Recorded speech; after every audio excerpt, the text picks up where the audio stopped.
the nearest available exit to the chamber. Our assembly point will be in the public car park at the side of the Civic Suite. Please do not delay your evacuation to collect any belongings.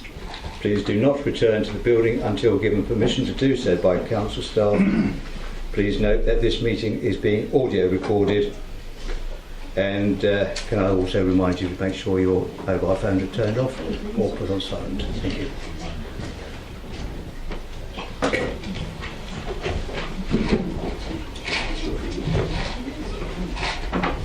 And can I now please ask that the members be upstanding to receive the chairman's chaplain and the managing director.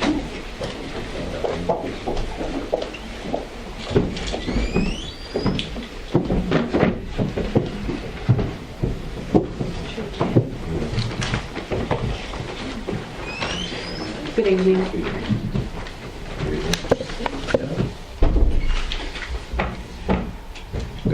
Good evening, everyone. Isaac Newton said this: "If I have ever made any valuable discoveries, it has been owing more to patient attention than to anything else." Winston Churchill said, "Never give in, never give in, never, never, never, never. If anything great or small, large or petty, never give in. Except, of course, to convictions of honour and good sense." Mallory said this: "It is a long road from conception to completion." I don't know whether you've been watching the Winter Olympics, but Elise Christie has entered the 500, the 1500 and the 1,000 metre speed skating competitions, and has regrettably, sadly, fallen at each hurdle. And yet, after her final removal by disqualification of the 1,000 metre, she was interviewed and she said, "I'll be back to Beijing in 2022. Charles Dickens said, "Ride on, ride on. Roughshod if need be, smoothshod if that will do, but ride on. Ride over, if necessary, any form of obstacle to win the race." In the book of Hebrews, Paul, the apostle, encouraged the Christians of the church to pursue with perseverance, to encourage, to spur on. And in the difficulties of chamber, you are encouraged to spur each other on with your guts in perseverance. Let us pray. Father God, we come once more in this place, and we think of perseverance in all its different ways, shapes and forms. We see the example of you persevering through atrocities and conflict. And those same principles are present in everyday life to persevere. Be with the conversations this evening in the perseverance that is needed here in this place. In the name of Christ, Amen. Amen. Thank you. Thank you, members. Good evening. Let's sit down. Thank you.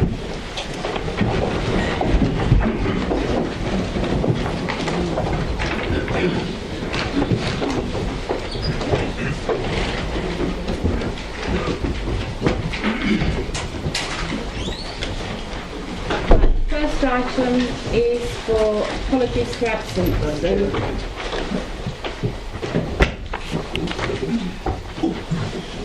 Thank you.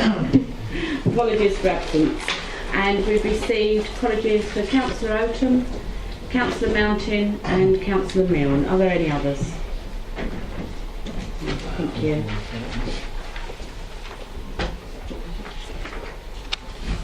Item 2, minutes of the meeting held on the 12th of December 2017 and of the extraordinary meeting held on the 13th of February 2018.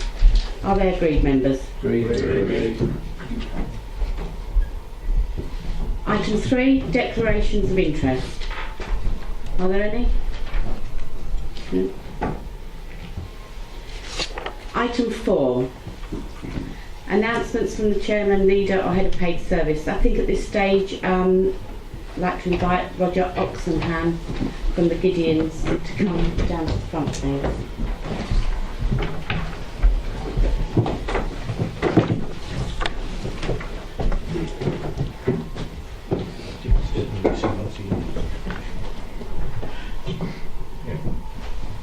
Thank you. Well, once again, it is my pleasure to be here and make this presentation to your chairman. One sad part about it, though, is for the second successive year, I'm actually only here in capacity as a substitute. One of our members, Gary Evans, who was ill last year, is still very poorly at the moment and can't carry out this task. And I expect most of you know now, because we do this every year, you know something about the Gideons, where we've been putting Bibles into hotels and many other places as well. My wife and I are mostly engaged with schools. And I thought something you'd like to do with schools is just to give a very brief idea to the pupils of why we do this work. And I thought, just in a few sentences now, perhaps I can explain it to you.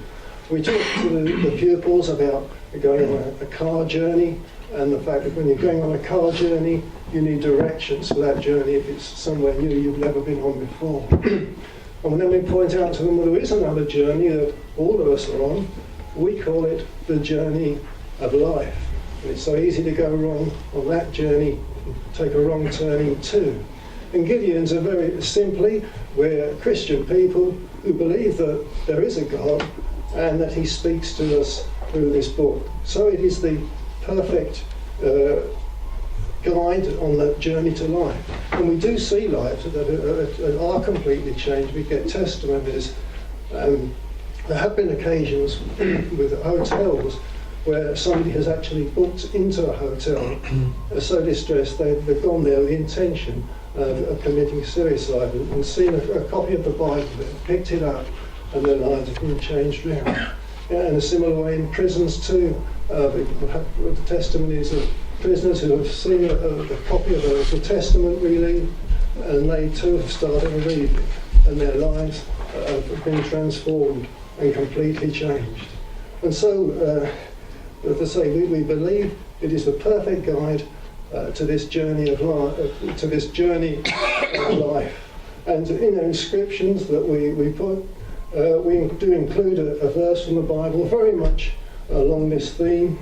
It's from the longest psalm, Psalm 119, which says, "Your word is a lamp to my feet and a light for my path."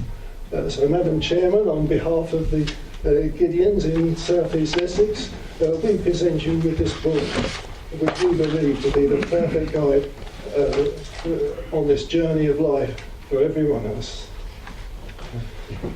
Thank you. I remember receiving a little copy of the Gideon when I was at senior school. I won't say how many years ago that was, but I did carry that around with me for many, many years, and it got very dog-eared. Yeah. But I'm going to treasure this, Reverend. Thank you very much. Really appreciate it. Right. So glad to come. Thank you. Thank you. You're going to stay? I won't stay for the whole meeting.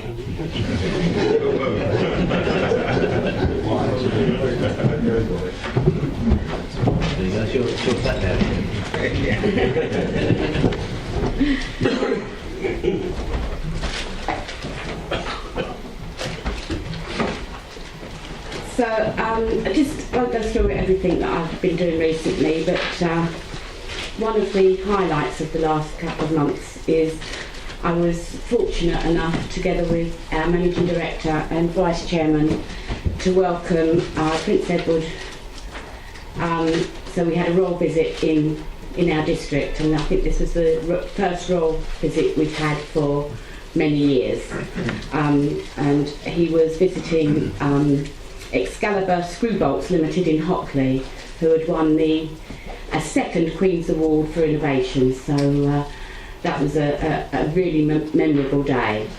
And another memorable day was the Holocaust Memorial Day, of course, which I think a few of you did attend. So there were lots of other events, but they're the two that stand out very much in the last couple of months. Thank you. Anybody else? Right, item 5. Public questions and member questions on notice. There are none. Item 6. Business from the last council meeting. There is none. Item 7. To note the minutes of executive and committee meetings held between the period the 2nd of December 2017 and the 9th of February 2018 as listed. Are they noted? Noted. Item 8. To consider any reports from the executive and committees to council. There are none. Item 9. Report on urgent decisions. There are none. And item 10, report of the leader of the work of the executive. Councillor Cutmore, please. Thank you very much. This is the 4th ordinary council meeting of the 2017-18 municipal year, and I would like to welcome all members. Since the meeting on the 12th of December, the executive has met once, during which considerations including the Q3 2017-18 Financial Management and Performance Report and the progress made by the leaders and chief executives on strategic place shaping in the preparation of a South Essex 2050 vision. Other matters that my colleagues and I on the executive have dealt with include accepting the Brownfield Register of potential brownfield planning sites within the district into the council's evidence base and publishing it on the council's website. Also acknowledging the need for a memorandum of understanding for the Essex Coast recreational avoidance and mitigation strategy as an effective means to discharge the council's duty to cooperate responsibilities with other Essex councils and Natural England in relation to this specific strategic and cross-boundary matter, and delegating authority to the Assistant Director Planning and Regeneration Services to sign the memorandum and ensure that it is discharged at an operational level. As always, Chairman, I will be happy to take any questions from members in respect of the work of the executive, and I'm sure my executive colleagues will be happy to contribute where appropriate. Thank you. Are there any questions? No? Thank you. Item 11. Motions on notice. There are none.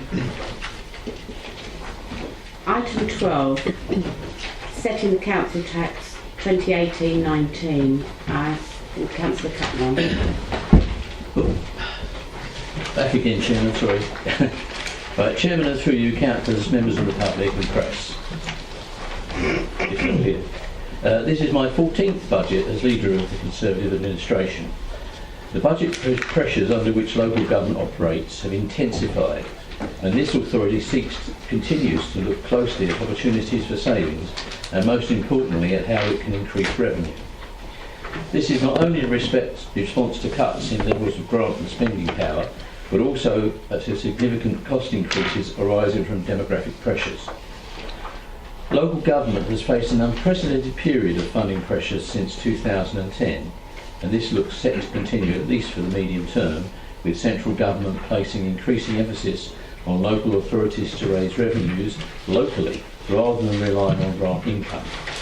Roxford District Council will lose all of its revenue support grant funding in 2018-19, that's a reduction of 1.2 million since 2015-16, and faces a potential financial cliff edge in 2019-20 with the proposed implementation of negative rates for grant, which could reduce the council's funding by a further $600,000 per annum. This is coupled with considerable financial pressures, in particular increased demand for services, new statutory duties for homelessness and rising inflation, which together give rise to a projected gap of around 1.8 million by 2022-23. Roxford District Council has already taken significant steps to start addressing this projected gap through identification of proposals including efficiencies, savings and new income streams, which will help it to continue the journey towards financial self-sustainability in the medium term. Looking into the future, we have a business plan that sets the high level priorities that the Council will work towards in the next couple of years. Its themes give a focus on capital investment and provide a clear direction to inform the better use of council resources to deliver priorities. Our priorities are to become financially self-sufficient, to use early intervention to manage demand on our services, to maximise our assets and to enable communities. Despite the challenges faced, we have continued to deliver excellent services to our residents. Our achievements over the past year include launching a new web chat service on the council website to make it easier and quicker to contact the council during normal office hours, and a new Twitter account for public health so that our followers will have the most up-to-date news on anything to do with public health. Our 14th annual Wild Woods Day, which took place on the 3rd of June at Hockley Woods and attracted over 4,000 visitors who had a chance to try their hand at activities, including axe throwing, bushcraft and tent building. Hosting a landlord forum in partnership with Southend and Castle Point Borough Councils.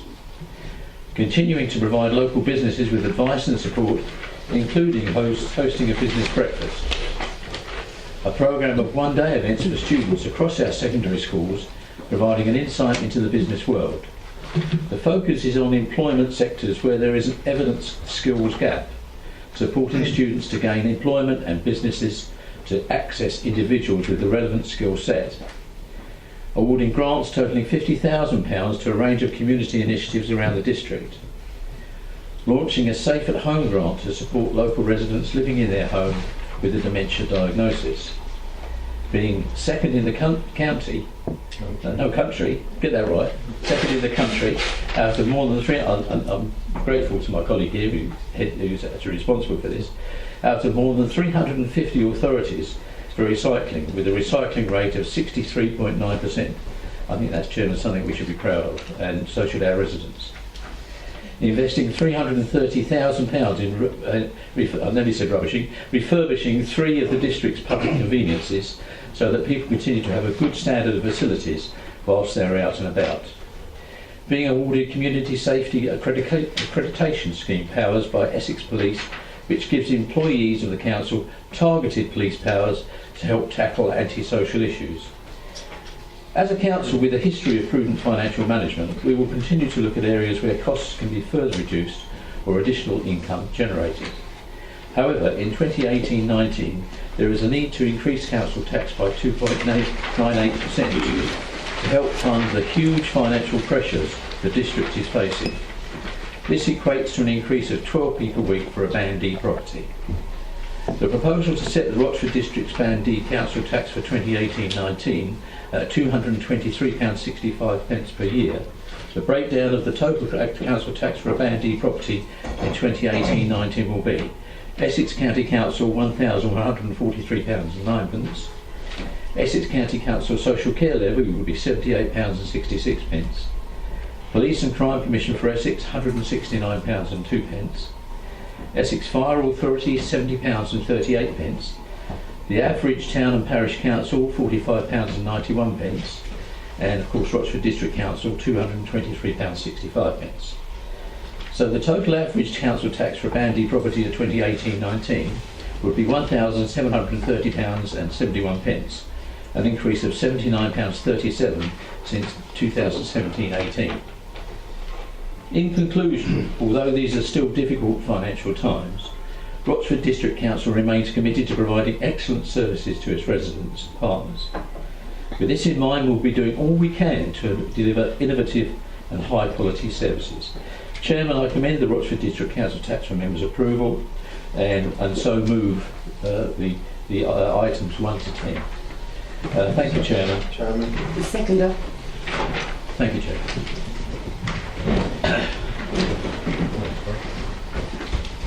Councillor Mr Mason. Thank you, Chairman. It's not going to take very long. I'd like you to turn members to the report on item 12, in particular subparagraph 3.1. We've already heard that the total of all of the precepts and council taxes have gone up by £79.37 for the year, and that will cause some residents some difficulties. think we also ought to reflect upon the fact that that represents an increase of 4.8%. In case you hadn't noticed, CPI, which is the way the government, through the appropriate office or responsibility, quotes CPI at 2.7. So all of the councils and all of the other services that raise precepts are considerably higher than the rate of inflation. And that in itself, I think, is a problem, and it's going to be a problem even more as the government releases caps on precepts and council taxes in various ways. I think it's time the government actually recognise that and put some sort of collective cap upon all of the contributors to the final council tax that this council collects. I can't vote for item 5 because I've already voted against the council tax increase from this council as 2.98. I'm not going to ask you, Chairman, to take item 5 out. I can't vote totally against all of the items that read 1 to 10, so I intend to abstain. Thank you, Chairman. Thank you. Councillor Smith. Thank you, Chairman. I listened to what Councillor Mason says, but the reality is we're not in a position to influence what other authorities set as their council tax. We have the unfortunate duty of having to collect it for them, not a duty that we always enjoy because we do get tarred with other people's decisions at times. But the reality is the increase for Rochford District Council equates to £6.48 per year or £12 a week. I know it's difficult. 12 pence a week. So with that in mind, I'm still happy to second and endorse what Councillor Cutler said. Thank you. Councillor Mr High. Thank you, Madam Chairman. Sorry, I wasn't intending to speak today. I too will be abstaining on the motion because of 0.5. I did vote against the 2.18% increase. I just wanted to remind Councillor Smith that in fact this council did impose tax rises on other councils. They've imposed tax rises on parish councils by transferring the public conveniences to them. Yeah. So by the fact that we are no longer as a council funding those toilets, we've moved the precept increase to parish councils, and the parish councils, I believe you'll find, have had to increase their precept above inflation, as has been pointed out. Thank you.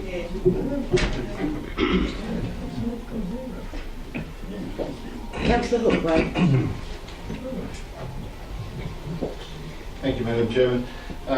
I'd like to echo the comments which have been made by Councillor Mason and Councillor Michael Hoy in relation to those issues. Being a member of one of the parish councils, I'm aware of the arguments and the discussions that went on at the parish in relation to setting the precepts for that parish, and the matter of having taken into consideration taking over the public toilets was obviously a consideration in our budget considerations. So it has a bearing. The other matter is, I understand what Councillor Smith was saying in relation to other authorities. Yes, we don't have any control over how they set their element of the council tax. But I would like to point out that our increase is above inflation, so it is over and above what people are normally expecting to get in their own wages, that they might expect increases in their wages. So we are asking more of them than perhaps what they might be getting in their income. And I think that we have to bear that in mind when we are looking at this. I also voted against the increase, so therefore I will be following with my other colleagues and abstaining on this matter. Councillor Sperry.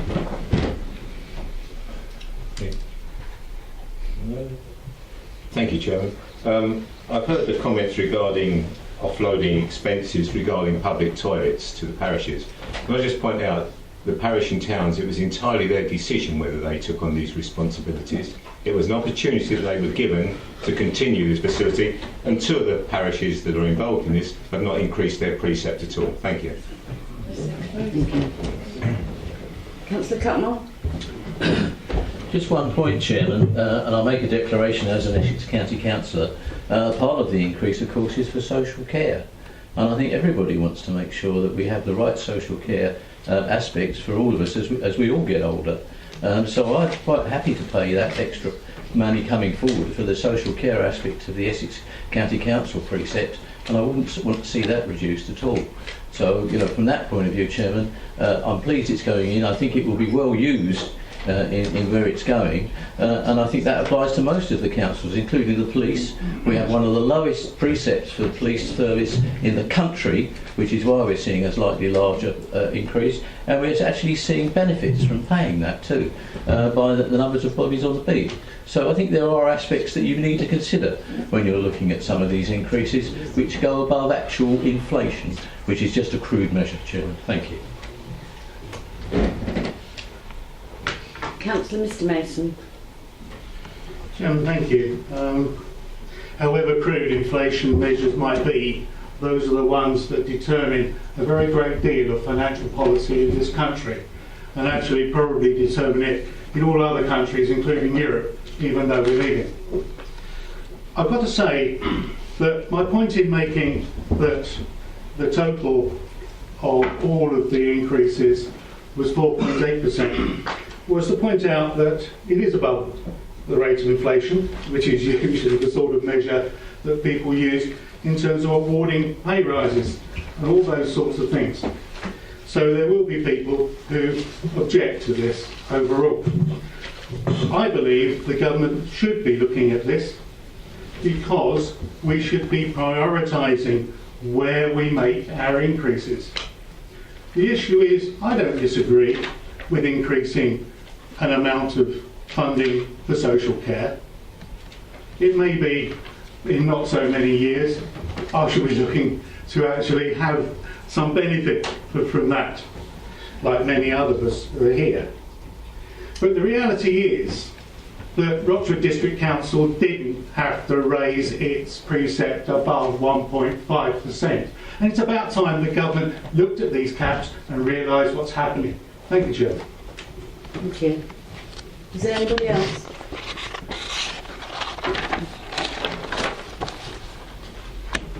Right, so item 12, we've got 10 recommendations.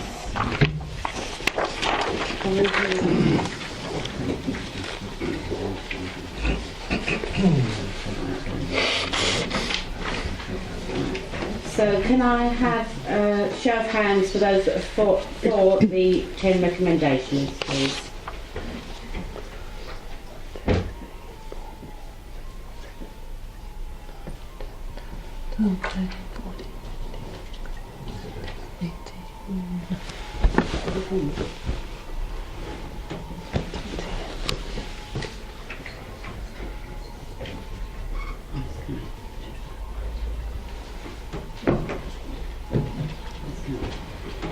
Thank you, that's carried. Chairman, may I have my vote recorded as abstaining, please? Well, the Chairman didn't ask whether anybody voted against, did he? She carried it. Well, in that case, Chairman, I'd like, as I stated in my speech, I'd like it to be noted I abstained. Yes, I think, Madam Chairman, we all would like to have it noted that we abstain if you're not taking a vote for, against, and abstentions. Right, sorry about that then. I took the vote for. So, who's abstaining? And as I asked, Chairman, I'd like my name to be noted in the minutes. And my name as well. And my name noted, please. Yeah, my name's not.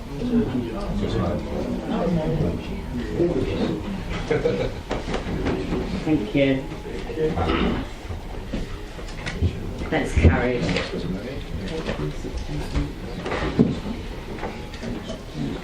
Item 13 for the pay policy statement for Mr. Scotland. Chairman, thank you. Just very briefly, members will be aware that the pay policy is required to be approved by full council every year. There are actually no significant changes to bring to members' attention in relation to this version of the pay policy, and really, Chairman, it's for members to agree. Thank you.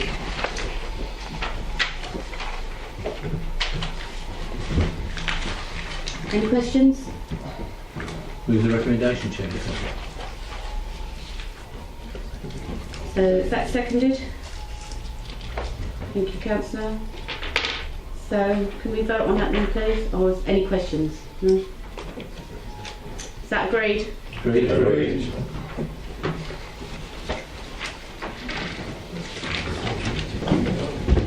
Right. Meeting ends at 8 o'clock. Thank you very much, everybody, for coming out tonight. Please be upstanding as